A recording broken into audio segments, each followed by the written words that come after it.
Hi everyone， 那在今天单元开始之前，想跟大家先分享一个非常 exciting 的消息，也就是我们即将跟 PressPlay 合作了。我们希望能够截取我们所有实战经验，还有 podcast 的精华，推出一个社交英语跟跨国简报的全攻略的这个影音课程。那这个影音课程呢，总共大概会有8个多的小时，5大章节，40个小节，还有功课，各式各样的沟通跟简报模板。那在录制这个课程之前，我需要你的帮忙，帮助我们能够填写问卷。那填写问卷之后呢，也可以帮助我们分享给其他的朋友。那如果你想要知道课程的内容能够帮助你解决的痛点的话，在这个问卷里面都有。那如果你写了这个问卷，你也可以得到我们独家的 Jeff Bezos 的写作技巧 PDF 档案。So go ahead, click on the link in the show notes, fill it out. Thank you so much. 你会不会觉得有时不管准备的多充足，我们的简报还是收不到老板跟客户的心坎？这是因为我们资讯传达的方式并不是对方所接收的方式。今天就要来跟大家分享4种不同的沟通风格，还有如何透过一些很典型的特征，了解你身边工作伙伴的沟通方式。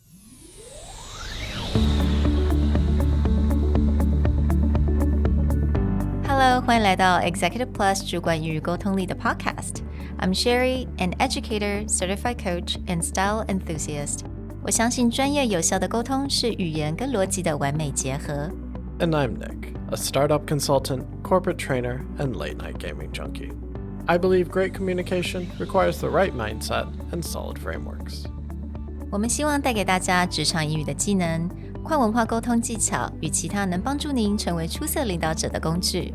Join us each week as we share our experience, research, and methodologies to take your communication and language skills from good to great.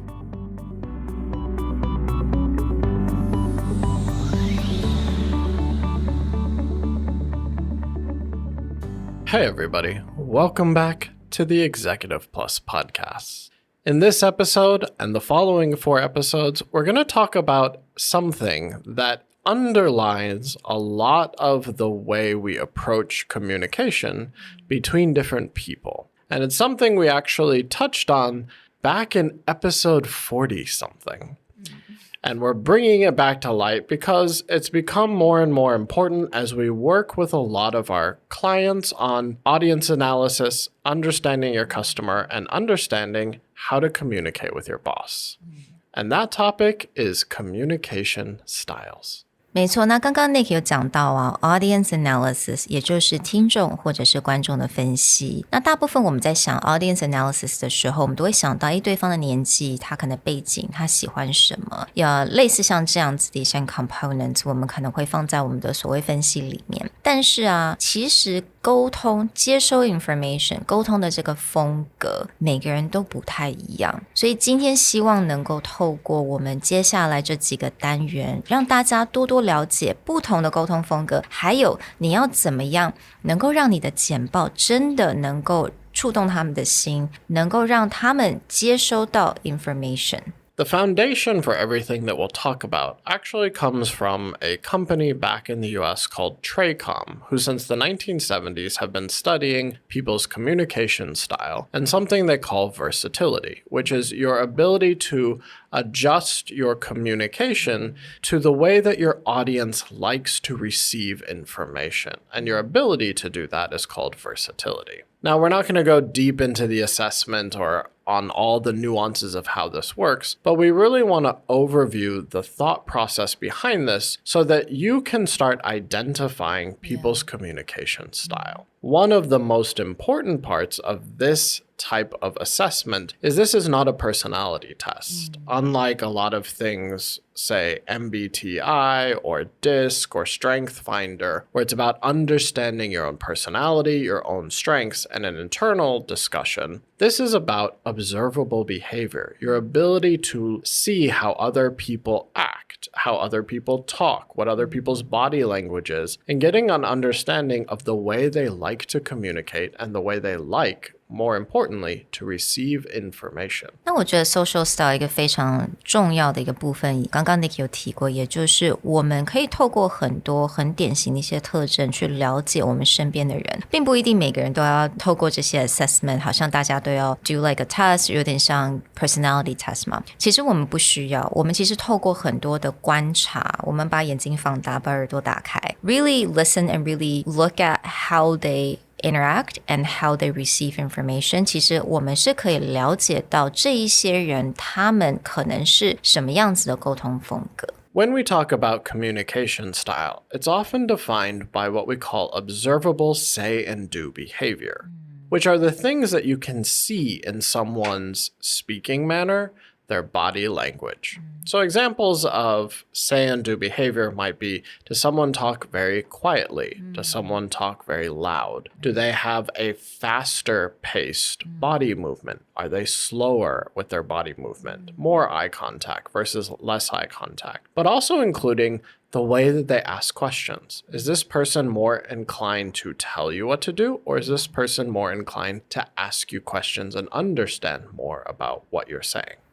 所以接下来大家可能可以稍微去注意一下，我们刚刚讲过，我们所谓的 observable behaviors， 这些 behavior 可能就是你讲话的速度、讲话声音的大小、问问题的方式，甚至到你的一些 body language， 我们是动作快、动作比较慢，还是呢你比较喜欢 eye contact， 或者你不太喜欢 eye contact。那我觉得这一些全部都是包括在我们的所谓沟通风格跟这些很典型的特征当中。So as far as social styles goes, we actually break this into 4 unique communication styles. These communication styles are driver, analytical, amiable, and expressive.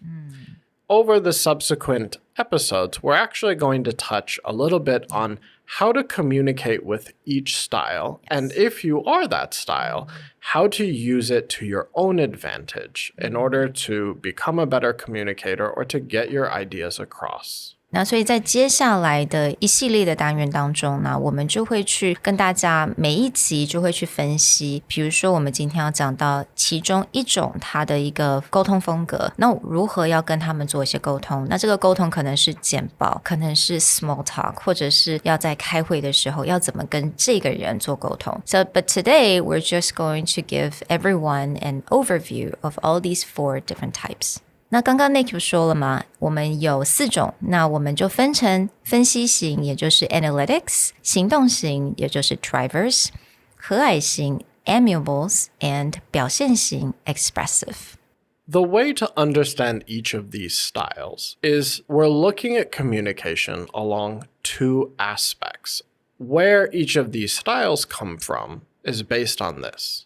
So similar to if you listen to our episode on radical candor, most of these assessments sit on an XY plane, and you're at different varying levels of these different aspects based on your XY plane. For any charts or more information in this that you want to follow along, be sure to check out our show note. But for everyone else, this should be something that is relatively easy to understand as we describe it. The first aspect that we like to get into is the x-axis aspect, which is what we call assertiveness. Assertiveness, as a way to break it down, is the difference between someone who is more tell-oriented versus someone who is more ask-oriented. So if you are high on assertiveness level, you have a communication style that is more tell-oriented, whether it's explaining your ideas, explaining your feelings. It's more direct of what you want to say is given in a way that is told to people. Now, someone who is lower on assertiveness has a tendency to be more ask-oriented. We all know those people in our lives that if we ask a question, we are more likely to get a question back, understanding more detail or wanting to know more before they answer the question. These type of communication styles we say are ask-oriented. 所以我们第一个就看我们的 X 轴，那 X 轴就表示了我们的果断的程度。那刚刚 Nick 有讲到吗？如果我们是比较 tell oriented， 我们可能是比较喜欢告诉别人应该要怎么做。那相对的另外一端，也就是比较 ask oriented， 也就是喜欢问更多的问题。Now, our y-axis follows something we call responsiveness. Responsiveness is related to the way that you show emotion. Now, everybody has emotions, but certain people are more likely to make their emotions clear or to operate showing their emotions. So someone who has high responsiveness is usually more open with their emotions and they're more receptive to other people's emotions. People who are low on the responsiveness have a tendency to control their emotion. The way they speak, the way that they communicate happens to follow more of a logical path or a structured path rather than having their emotions fall into the way they discuss. 那接下来 Y 轴呢，也就是我们的感知的程度。那如果你的感知程度很强，代表就是说你比较会秀出来你的 emotion， 你的心情好坏，人家可能会比较容易的感受得到，或者呢，你可能有比较在乎人家的感受，你会一直去想要去了解大家的感受是怎么样。那另外一部分呢，你可能就是比较逻辑比较强，你比较会 control 这些感受，这些感觉对你来讲比较没有那么的重要，它不是你的 priority。So from these two aspects, assertiveness and responsiveness, you start to pull out specific communication styles. In this episode, we want to just quickly overview these different communication styles and their main process of communication, and then we will get into more detail in how to talk to each style when we go into subsequent episodes. But as we talked about before, we have 4 main types. Driver, who is high assertiveness, low responsiveness. Analytical, low assertiveness, low responsiveness. Amiable, low assertiveness, high responsiveness. And expressive, high assertiveness, high responsiveness.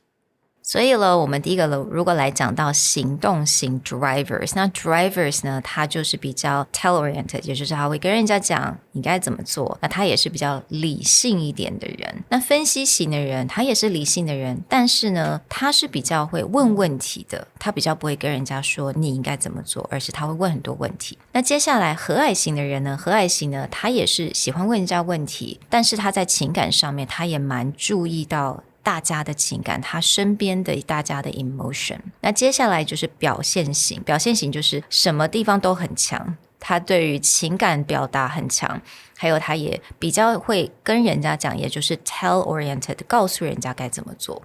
Now, to give a quick understanding of each style and how we think of communication, let's preview a little bit about each of them so we can know where they're coming from and how they relate to other styles.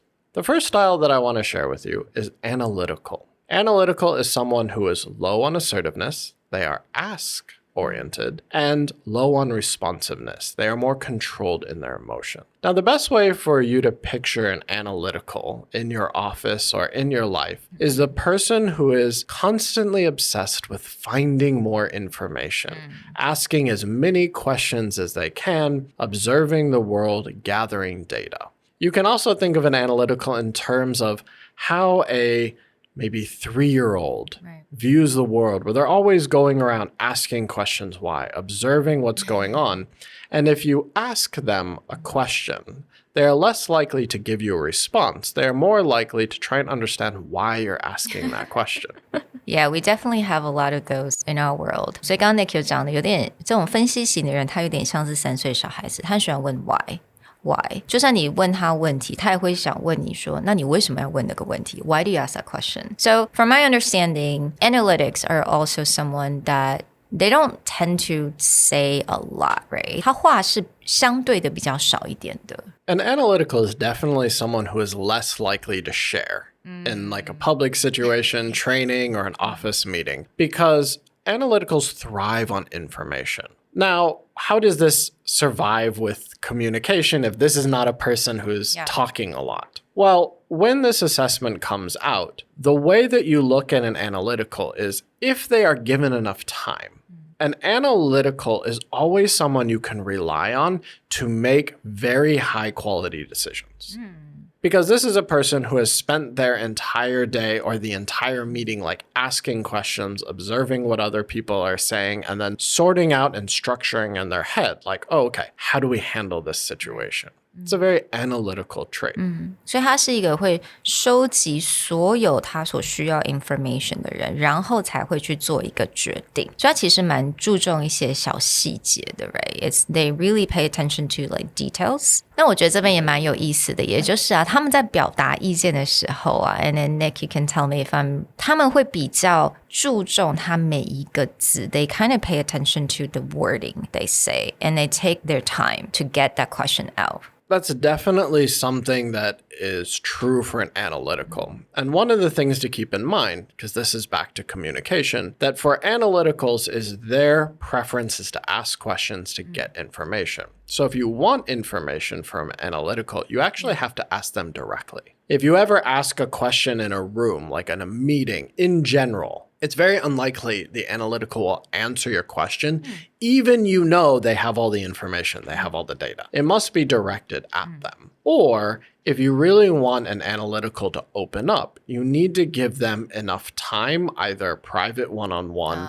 or after a meeting, pull them aside and get their feedback. And you will find they have a lot to say. But in a large group or meeting situation, they're more likely to stay quiet because they want to see what other people are saying so they can gather information. 所以可能在会议的情况之下，他们是在收集 information。所以你可能要问他们问题的话 you have to like pull them aside, ask them specifically, 非常具体的聚焦的问他们说某一个 information. So let's look at another style that is similar to analytical in one aspect, but different. If an analytical is someone who thrives on information. When we move over to someone who is high on assertiveness, tell-oriented, so different than an analytical, but low on responsiveness, similar to an analytical, you get driver. Driver sounds exactly what the word sounds like. They drive, they move forward. These are people who live and thrive on momentum, getting things done, moving forward. Now, what makes them similar to an analytical is that they like to gather information. They like to know the information, but they don't want all the information. They want the key point, the key idea. And all the rest of the information is not that important unless it contradicts or it creates a different sort of key idea. Now, because a driver is tell-oriented, they're high on assertiveness, a driver is more likely to make a statement, or if they ask a question, it's not an open-ended question. It's a very straightforward, what do you want to do? If you want to spot a driver, the most common thing a driver will ask you is, what's your point? 所以 drivers 也就是我们行动型，那就是像 drivers 也就是我们的司机了 right? The person who drives the car, drives the vehicle. 那他们呢，相同的他们也是比较理性一点，但是他们就会比较会跟人家讲你该怎么做。所以他讲话的时候，他是比较强而有力的，并不一定是大声，而是强而有力 very assertive. 那他们也需要 information， 但是他们所需要的 information 反而是比较 key information，可能就是1、2、3，你给我3点就好了，其他不要多说。Don't give me too much information, because that's not necessary right now. 也就是一些关键性的一些事实。So you probably know someone in the office who, if you go up and you start telling a story or you start giving a long explanation or context, they'll be like, hold on. Just tell me what you want. What's the point of this? And then I'll decide whether I want to listen to this story or not. Right. Or in a meeting, they're like, okay, why are we here? What are we going to get done? And if no one can answer that question, then they're like, all right, I'm going to go. So 我们来猜猜看谁是 drivers 咯。So of course, it's our Nick. Yes. So definitely the driver in the office, usually the person who's like, why are we having this meeting? I have other things to do. 我很高兴 Nick 他自己承认，他就是我们所谓的 drivers 咯。所以跟他开会呢，要非常小心，要把重点先准备好，要不然他就会 Can we get out of here, please? Yeah, so if someone's like, can I have an hour? I have a bunch of questions I want to ask. Be like, you just tell me the questions. If I can answer, I will tell you right now. Alright, so 我们有2个了。So let's talk about me. I want you to talk about me now, please. So let's jump at someone who is also high on the assertiveness, the more tell-oriented, less likely to ask questions, but rather than a driver being low on responsiveness, more controlled of their emotions, you have the expressive. The easy way to spot an expressive is you know exactly what they're thinking before they ever open their mouth. Whether it's their facial expression, their body language, if they're excited, they just show it. They're like wiggling around like a puppy, or they have that face of like, oh my gosh, I have something to tell you. But if they're upset, they're, hunched down, walking around like the world has ended. Expressives are by far the easiest to spot from the outside because, in English, we say they wear their heart on their sleeve. 所以表现型的人，也就是他把所有的事情都表现在他外面了。So yes, I am an expressive. 所以 expressive 的人呢，他就是比较强烈表达自己的理念啊。然后很多东西就是他也蛮戏剧化的，因为为什么呢？我们的情绪就是放在外面，所以如果今天一天当中可能有4-5种不同的情绪的话，大家也都可以看得出来。But we're quite decisive, right? When we make a decision, it's really quickly, right? Similar to drivers and expressives make very fast decisions. But whereas a driver will make decisions based on like key information or logic that they have put together, an expressive will make more intuition or gut decisions. Like, I feel this is the right thing. This is like what I'm excited about. This is what we're going to do. That is an aspect of an expressive. What can make an expressive a very good leader or a very good communicator is that of all the styles, expressives can be the most inspirational. Because when they're excited, they let everyone know they're excited. Like, we can do this, we can conquer, we can win. And they can bring up the energy of an entire room. But that also means the reverse is true. If an expressive is like, we're doomed, this will never work, I can't believe it, then they will be the most vocal about this as well. Nick 也其实常常讲说，有蛮多创业家是 expressive, right? A lot of entrepreneurs are expressive. 因为 expressive 的人 again, like 我们把很多 emotion 表现在外面。当我们很热爱一件事情的时候，我们就会把我们的 emotion, where 我们可以去激发人家这个 emotion。但我觉得他刚刚讲的也蛮好，就是当我们真的是觉得心情很不好的时候，如果这个时候我们是领导者，我们必须要讲一些 bad news 好了，可能我们不是一个最好的人。It shouldn't come from us. Another key aspect of expressives, which we'll explore more in their own episode, is that expressives are people who think and talk at the same time, which is expressives often need to output information as a way to organize it. Yes. They cannot internally think through a process. They have to output it. That could be in speaking. That could be in some kind of creative work. A lot of artists, a lot of musicians, they're actually thinking out loud when they make their craft. And so this is one thing where, again, it's very easy to spot an expressive because they will constantly output, and you will find that their thinking is not necessarily logical or structured, but it's the way that they output information that allows them to think through a process. I think a lot of times 我们 expressive 在讲话的时候，我们在问问题的时候，其实不是真的在问问题，我们只是在把我们想讲的这种事情表现出来。其实有的时候我们讲一讲，就会发现我回答自己的问题了。That happens a lot as well. Yeah. So the last style that we want to cover in our overview is amiable. Amiables, like expressives, are high in responsiveness. They're more open with emotion. They're more clear on the way that they think. But they're low on assertiveness. They are not likely to tell you how they feel or what they think. They hold it into themselves. Now, what makes an amiable and interesting communicator or a good leader of a team is an amiable of all the styles is the only true team player. That doesn't mean other people cannot be on a team or they don't work well in a team, but everyone else, all our other communication styles, have a motivation to be on a team. So for a driver, it's they want to move forward. They need people to help them move forward. For an analytical, the more people you have, the more information you can gather and pick up. For expressives, the more people you have, the more people to listen to you talk. For an amiable, amiables are there because they actually thrive on how other people are feeling, bringing the team together, working together with the team, and moving forward as a group.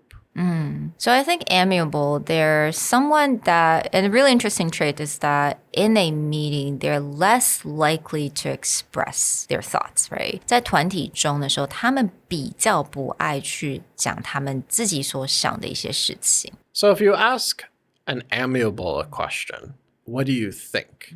They are more likely to give you an answer about what other people have said or the feeling of other people in the group. That doesn't mean they're like embarrassed of their own feelings, but it means amiable's tendency is to care about the atmosphere and energy of the group. Is everyone in a good place? Is everyone excited about this project? And then if they see that like someone is not ready to do something or someone is not in the right place, they're the person who's going to go and have the discussion, help build up that person. So expressives can be very inspirational because they talk and they get everyone hyped up. But the person who's going to go and talk to each person and build that rapport, build that relationship of the group is more likely the amiable than the expressive. 所以他们喜欢去征询别人的意见，所以他可能表达他意见的时候，已经是综合别人的一些 opinion, right? It's more about gathering how everyone's thinking and then also kind of combine them as their own opinion. So that concludes looking at our 4 general styles. In the next few episodes, we're going to dive in a little bit more about each style and how you communicate with each of them. Because what you'll find is when you look around the office, you will start to see signs of different styles. For the more high assertiveness, the tell-oriented style, noticing who has a tendency to give orders, not yell or be loud, but they give orders. Their way of talking is a little more fast-paced. Their way of thinking is a little more structured. Versus people who, in a meeting, have a lot to contribute, but they don't have a tendency to speak up. They're thinking, they're processing, and they're either processing the information or they're processing how is the group handling this situation. So rather than assuming that, oh, they're quiet, they don't have any thoughts, but actually finding opportunities for them to talk. And we really want to dive in, how do you talk to each style? And if you identify with a style, how to better understand your strengths and how to use them when talking to other people. 所以在接下来的单元当中呢，我们就会来依照每一个不一样的沟通风格，我们就会来 combine 有很多各式各样的 information. For example, designing presentations, 我们要怎么样去设计简报啊，还有我们要怎么来安排各种不同的桥段。Be sure to join us for the next 4 episodes as we dive into each style. Of course, check out all of our show notes. We're going to have the charts, the different style information there so you can get an overview and prepare yourself for our next few episodes. We'll talk to you guys next time. Bye. Bye. The Executive Plus podcast is a Presentality Group production, produced and hosted by Sherry Fang and Nick Howard. You can search us on Facebook, 主管英文 Executive Plus. You can also find us on Instagram, Communication R&D, and email us at sherry@epstyleplus.com.